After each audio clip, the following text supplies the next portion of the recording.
Dr. Cornel West and Norm Finkelstein actually hosted a live event in person in New York City at the Comedy Cellar, not just to talk about Dr. West's campaign, but also to talk about this issue with Israel and Gaza. I thought this was pretty cool. There's a couple of timestamps that I do have.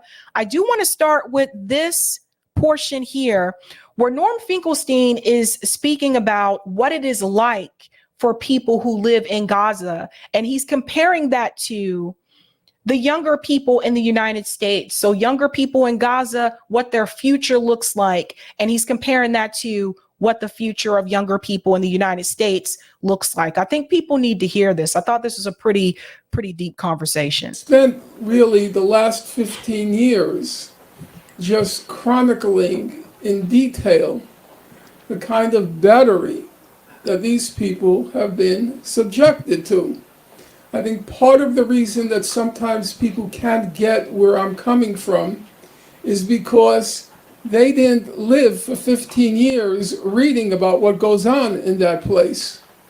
The mowings of the lawn every few years.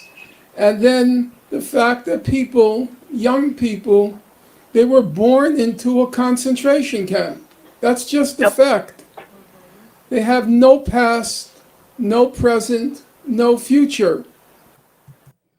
When he mentions this piece, I think this is incredibly important when he mentions that younger people in Gaza, they were born into a concentration camp. Can you imagine that? They were born there. And it's like, they don't know anything outside of the gates.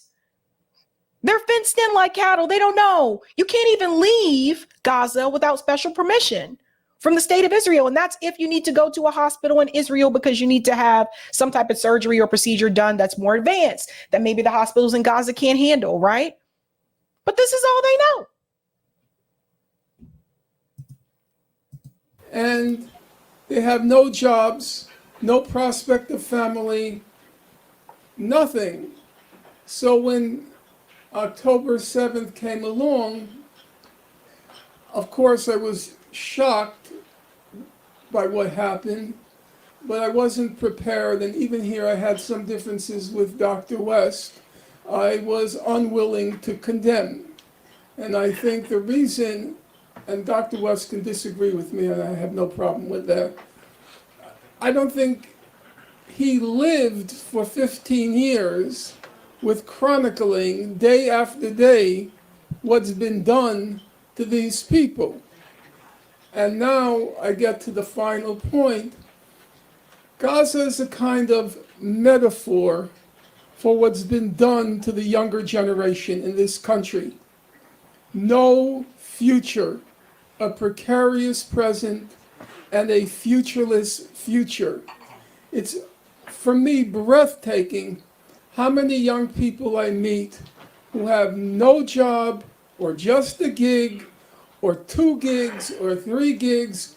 The big difference between my generation and your generation, the big difference is in my generation, and I think Dr. West will affirm this, though obviously it was very different for African Americans.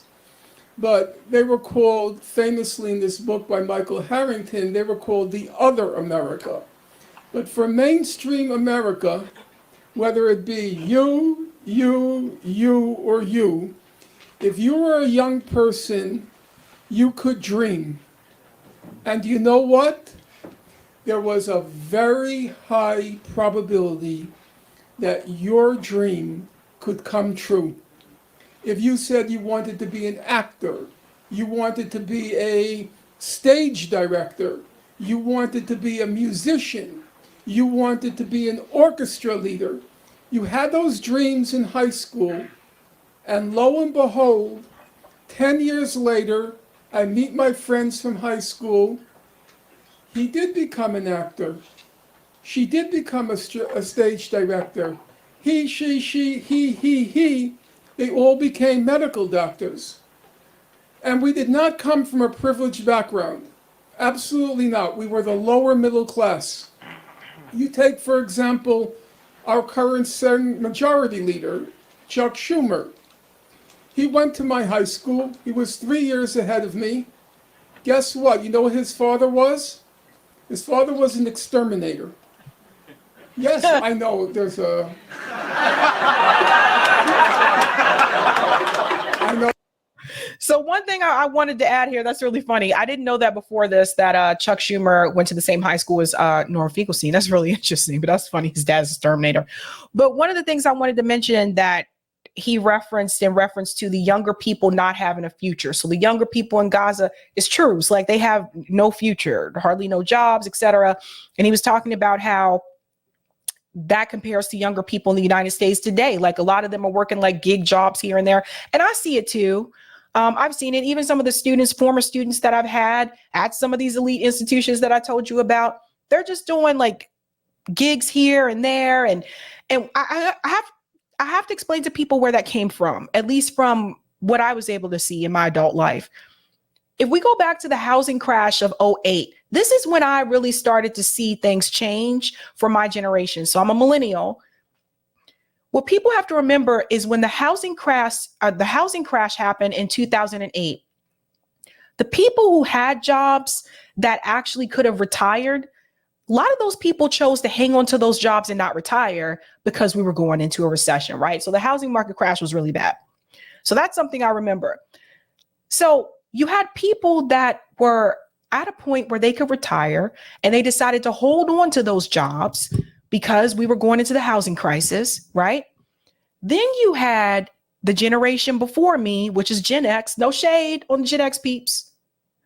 But the generation before me, which was Gen X, they now were competing with the same jobs for those of us that were graduating from undergrad. So now you had these recent college graduates competing with Gen Xers for entry-level positions.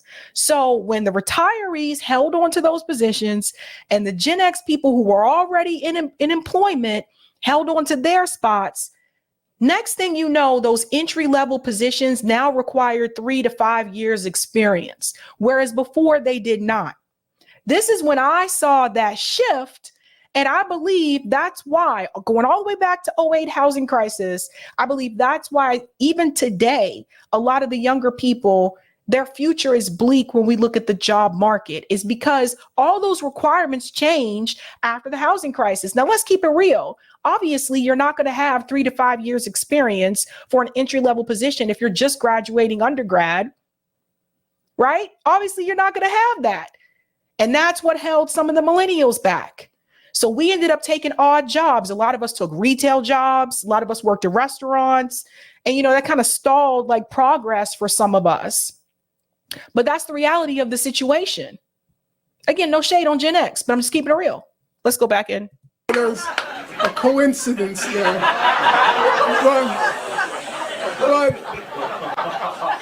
But the point I'm making now is, I remember I knew quite well his sister, Fran, because she was the girlfriend of my best friend. Very simply dressed, you can almost say drably dressed. Very simple background, but they could dream, they did dream, and they realized those dreams. And your generation has been completely devastated. Yep. I can't even encourage young people anymore to dream. I can't, because I feel like I am misleading them, I'm deluding them.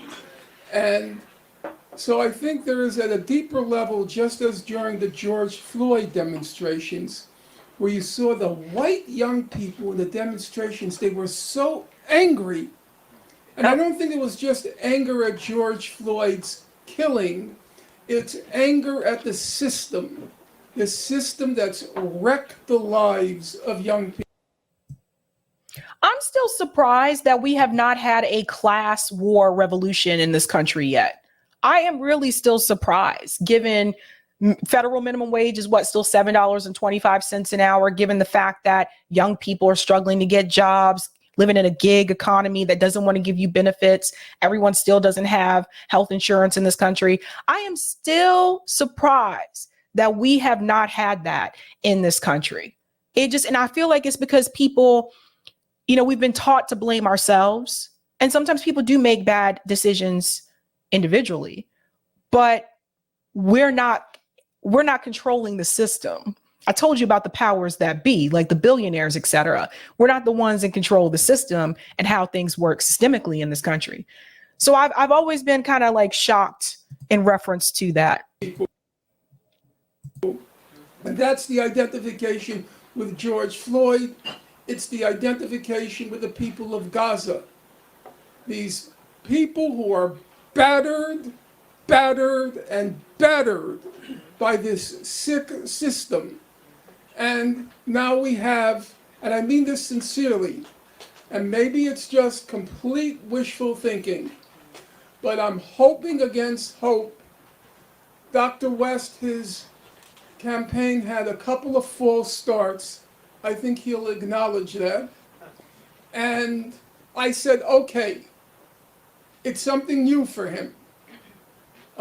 Bernie Sanders had been a politician his whole life, so he knew sort of the ropes of running a campaign. For Dr. West, it's something new. But I hope, and I hope, and I hope against hope that he's going to be able to pull it off. Because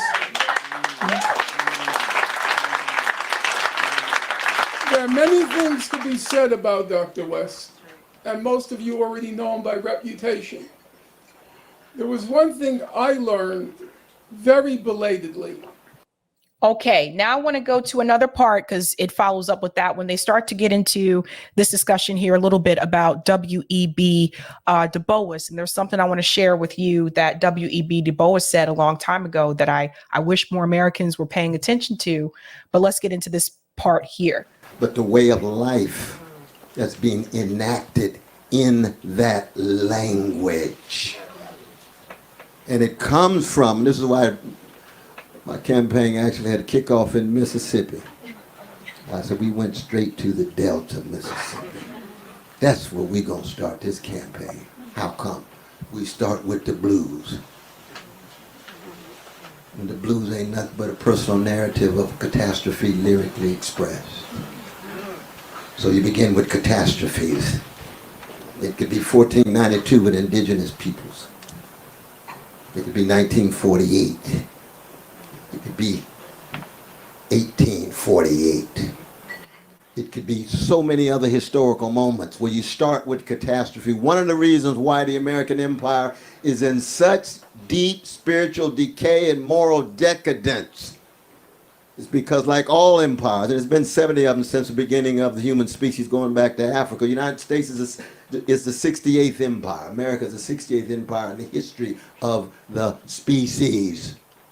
And when Hegel said history is a slaughterhouse, when Edmund Gibbon said it ain't nothing but the register of the crimes and follies of human beings, it's precisely because the lies and to think you can sustain your social project on the efficacy of lies that are tied to crimes that render invisible the suffering of so many people, indigenous people, workers, women, black folk, across the board. And America is not unique. Every empire has told those lies. Every empire has attempted to subjugate, demean, and degrade other people. And so the question becomes, how do we generate fight back? Because if you believe as I believe, that most of the human history is the history of domination and oppression and exploitation. It's the history of organized greed, institutionalized hatred, routinized indifference. Even when we talk about the greed portion here, you have to remember what lies along the coast of Gaza, right? We talked about this a couple of weeks ago, oil and gas, which the Palestinians have no control over. So that's part of the greed portion there. Also, this idea to expand into a greater Israel, to expand into part of Lebanon, to expand into part of Syria. Again, greed. The land that you have is never enough. We want more. We want more. And then there's the hatred portion that comes in as well. The suffering of poor people and vulnerable people. And Rabbi Heschel says indifference to evil is more insidious than evil itself. He's absolutely right. And as Malcolm X reminds us, Sooner or later, you're going to reap what you sow. Chickens come home to roost. No lie, no crime can live forever. Truth crushed to earth will rise again, and it will take the form of people fighting back. Not individuals together in solidarity, fighting back. And so the question then becomes, well, what do we do in this particular historical moment that Brother Norman's just laid out so well, in which the young folk, tired of the lies, America telling itself they were a land with no people. Quit lying, America. Australia said the same thing. Canada said the same thing. Israel said the same thing. Mm-hmm. Liberia, when black folk went to Liberia, all they saw was just land. No, there's some indigenous peoples there. And you're just imitating the worst of America, even though you're beautifully black, because what I'm talking about is not reducible to skin pigmentation. I'm talking about what kind of human being you choose to be. Not reducible to your sexual orientation, not reducible to your gender identity. It has to do with what kind of human being you choose to be, given the fact you're trying to create these magnificent moments of interruption and eruption. Our great teacher, never forget the great Sheldon Wolin. His thesis advisor, my thesis advisor. Isn't that beautiful? First time we get a chance to meet and give a hug, we got the same thesis advisor. Sheldon Wolin was one of the great figures. The difference is he got a job.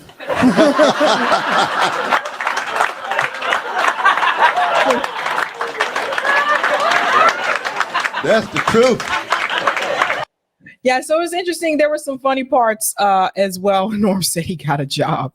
So I want to go to this piece here as well, because Norm was also asking Cornel West questions. I thought this was an interesting point to bring up here. This is when we're getting into W.E.B. Du Bois. I think I said Du Bois area earlier. Some people say it that way. But W.E.B. Du Bois, listen to this. Point. Du Bois is describing the horrible lynchings that occurred at the beginning of Reconstruction, or at the end of Reconstruction, excuse me. And it was a reign of terror. And the lynchings were really gruesome. Most people don't know what the lynchings really were like. They were not in the dark of night. They were picnic festivities. The mother... Please pay close attention to what he's saying here about the lynchings, and then I want you to think about what's happening to people in Gaza. Would pack the picnic basket, the schools would be let out early, the factories would be let out early, and it was on the campgrounds. It was a festive moment. The person would be lynched, then the body burned, and then the body parts were sold off in auction to the highest bidder, and then they were displayed on postcards. Yep. So it was really quite ghastly. And Du Bois describes all of this, and then at one point he says, I think white people in the South are as fine a people as any other people in the world. How could he have said that? Because W.E.B. Du Bois actually believed, I think he did pronounce his name that way. I think he pronounced it W.E.B. Du Bois. I think that's how he referred to himself, but it is a French name, because he believed that anyone could be redeemed, that anyone could change. But think about what he just told you about the lynchings, which again, a lot of history textbooks leave this part out, that this was like an event for people to go to. It's not like this was something that was done in secret. This was a very public show. People would come sit and have like picnics, just like he said, and watch black people hanged. Like, serious. This is a real thing. Now, public humiliation, that is another way that oppressed groups are demonized. They humiliate them. Public humiliation, that's another way that they hit at you, not just physically, obviously, mentally and emotionally, but that's another way they make you feel inferior. Now, connect this to what's happening in Gaza. I just saw a video yesterday of a group of Palestinian men that were stripped by the IDF, and the IDF was trying to claim that they have weapons. Now there's another video, thanks to Walter from the Gray Zone, another video that's been released showing that apparently there's been some altered scenes in that video footage. They were trying to say that these guys had like semi-automatic weapons in one video, and then you see the other video that has not been edited showing that that was not the case. So again, the propaganda machine is very strong. But that being said, these men were publicly humiliated. This is not the first time. They were doing this to them before October 7th, publicly humiliating the people in front of everyone. That's another way they make them feel inferior. They make them feel less than. You can't walk down the street without being confronted by these soldiers. How is that any different from when police officers used to patrol Black neighborhoods back in the 70s and early 80s, especially during the drug war? How is that any different? How is that any different from stop and frisk? You have to make the connection between the IDF and the police in the United States. And you have to understand and know that the IDF trains the police in the United States. That's where they get it from. So that piece there, I thought was important. I want you to understand the connection. And then we get to this moment here from the event, which I thought was pretty telling as well. There was a question from the audience. I think this is the one with the question. Hi, my name is Vinny. I live in Bayonne. What's very confusing to me is we hear about, Israel breaking international law. We hear international law brought up so many times. How come we're never hearing, I guess the term would be court cases in international law? Like, why is there almost like a Teflon to the US or to Israel when it comes to international law? I thought that was a very good question. Why is there a Teflon with the US or to Israel when it comes to international law? Listen to this. Well, I mean, the thing is that international law is really a joke when it comes to being seriously executed for the wretched of the earth and the most vulnerable who don't have power and pressure to bear, to reshape the way in which the weak, feeble international governance operates, which is the United Nations and a few other international agencies. Now, when I say joke, I mean, I don't mean that in just the Freudian sense of just a certain kind of both catharsis as well as incongruity, but I mean that it has the capacity to raise the voices. The Secretary General right now of the United Nations, he's got a decent voice. He's a decent brother from Portugal who ran the Socialist Party. But his voice is about as strong as pre-sweetened Kool-Aid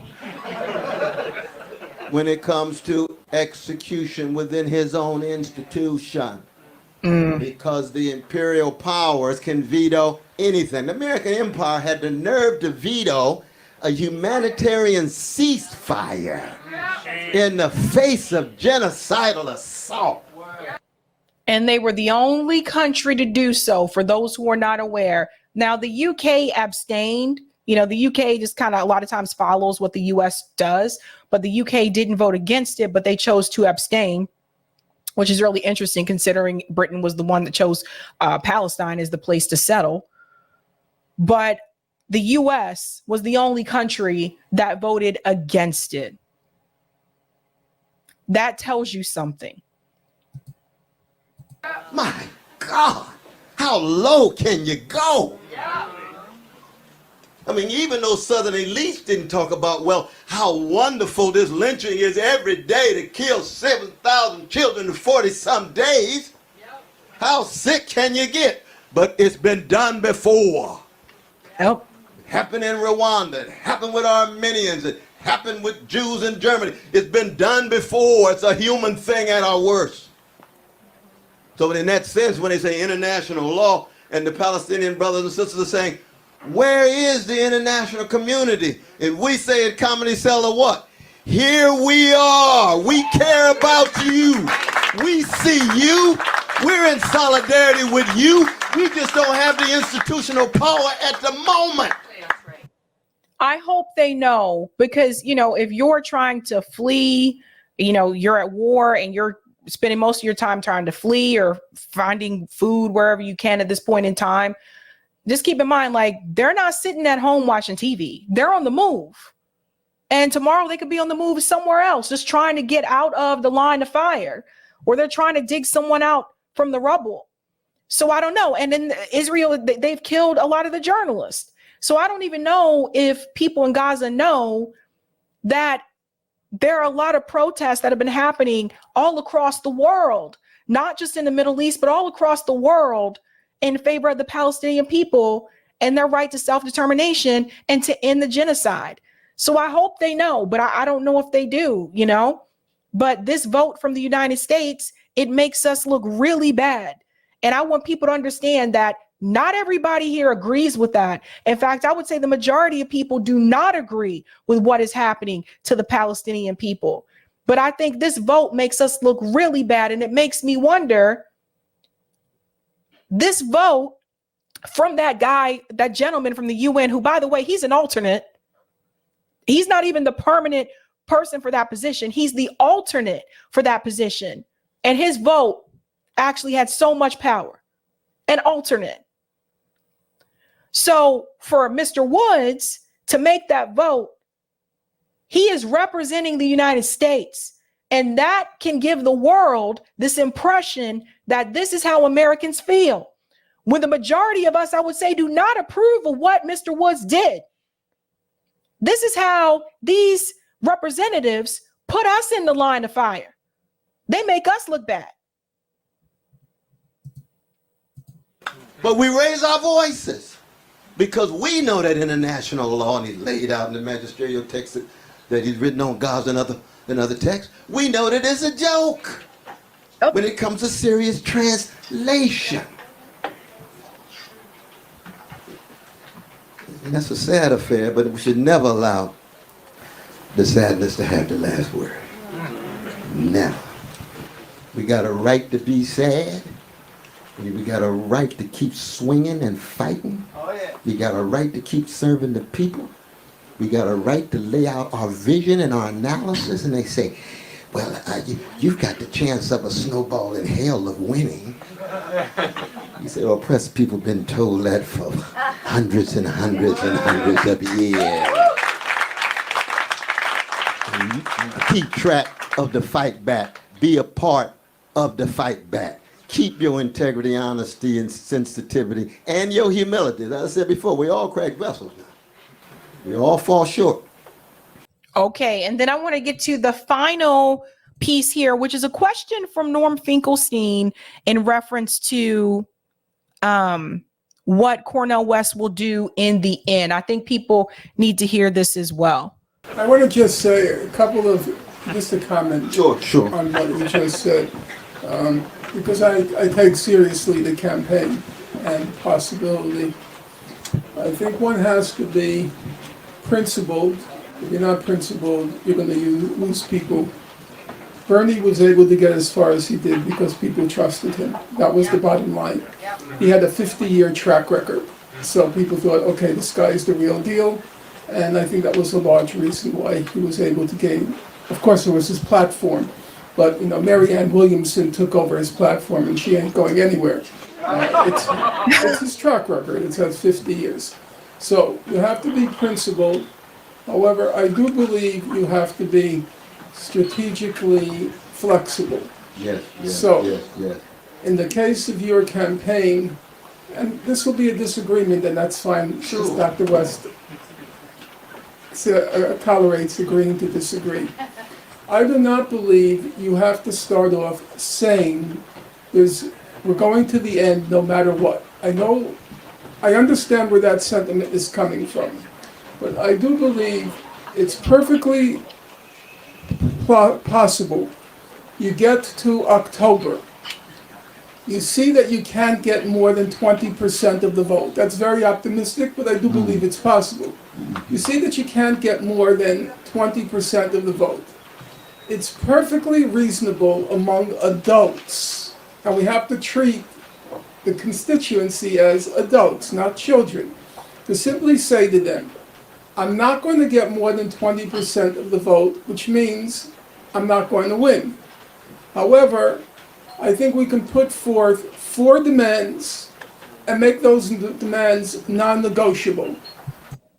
Okay, let me explain what Norm is talking about here. Norm is saying if we get to October and you realize that you're not going to get 20% of the vote, at that point, he believes that Dr. West should make demands to Joe Biden to get his supporters on board for Joe Biden.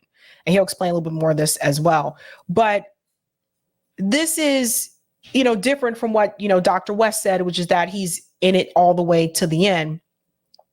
I actually don't think he should drop out. I don't think that Jill Stein is not going to drop out. Green Party candidates don't drop out. They go to the end. I don't think he should drop out. And I say this because we have already been tricked by this before. Like, we know that Joe Biden is not, you can't push Joe Biden left. We were proved, like Bernie Sanders proved this, right? Like, you can't push him left. So, and whoever they put in for Joe Biden, if he chooses not to make it all the way to the end, you're not going to be able to push them left either. And I don't see anyone going into Joe Biden's spot being willing to call for an end to the genocide and stand up to organizations like AIPAC either, except for someone like Cornel West, Jill Stein, and Claudia De La Cruz. We all know RFK Jr. won't even do that. So I think the thing is I think that you might as well stay in it all the way to the end, because we've already done this before. We know that Joe Biden is not going to cave to those demands. He'll probably say yes, but then once he's reelected, he's not going to do anything. And I really feel that the Democratic Party has to be taught a lesson. I really do. I just, for people like me, I am in a blue state regardless anyway, but I really feel like the Democratic Party has to be taught a lesson, because I feel like if Cornel West were to do that and say, here are the demands, I'll go ahead and drop out if you promise to do these things, then Joe Biden is reelected and he doesn't do those things, just like he did with Bernie Sanders, then it's like we're rewarding Joe Biden for genocide. And I'm not willing to reward Joe Biden, Democrats, Republicans, anybody.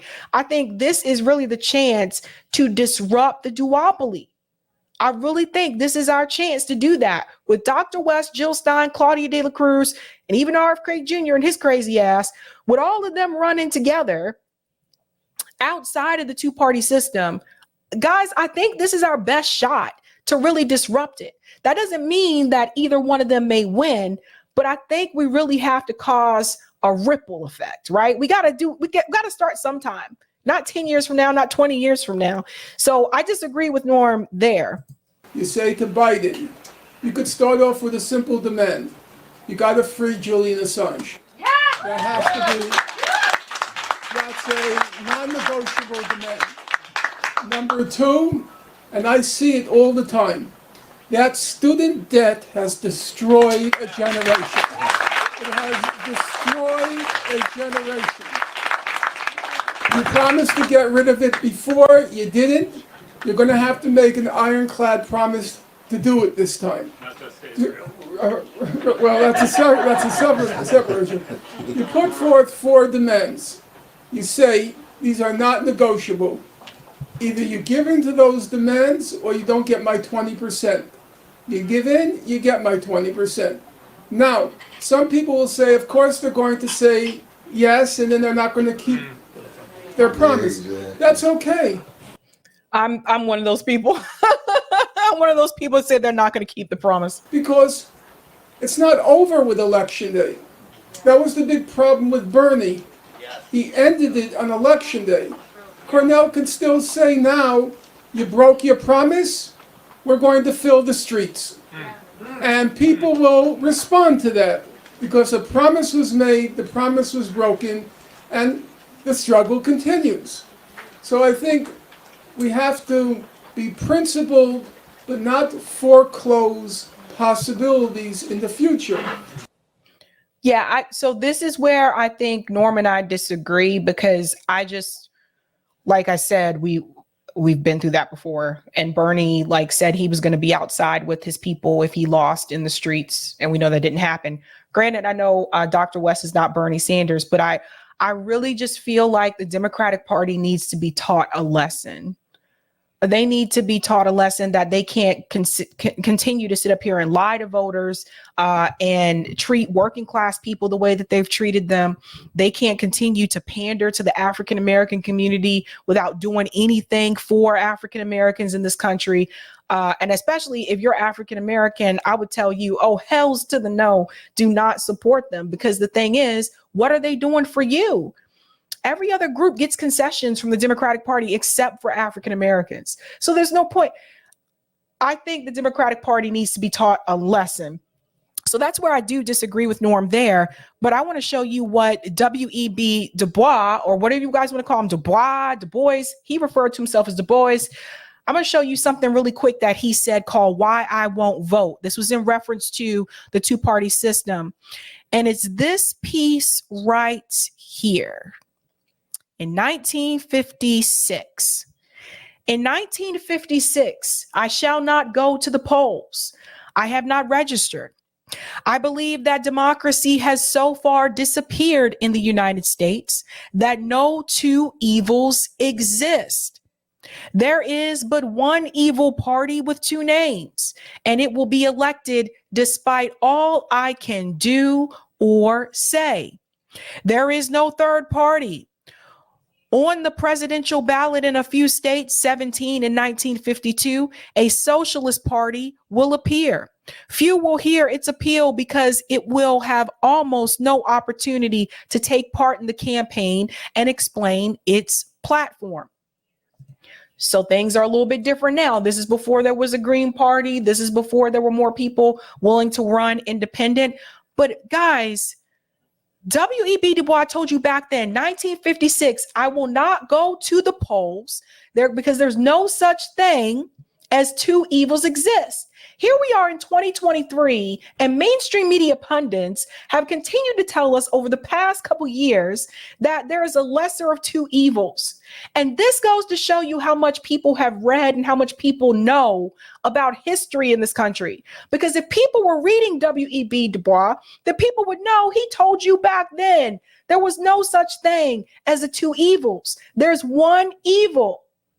So we have to educate people. We have to send this to more people. I'm not going to read the entire thing, but I will put the link to this in the chat. This is the type of stuff we need to talk about. Like, seriously, we can't just, show up and say, don't do this, don't do that. We have to tell people a little bit about what did some of these scholars say? What did Malcolm X say? What did MLK say? What did they tell you and warn you about back then? When we look at the issue of Palestine, Malcolm X warned you about Palestine a long time ago. He told you about what the Palestinian people were going through. This is the real history, folks, not just the history that you see in your textbooks that's been whitewashed, that's been watered down so that you can digest it. We have to look at all of history, even the parts that are uncomfortable.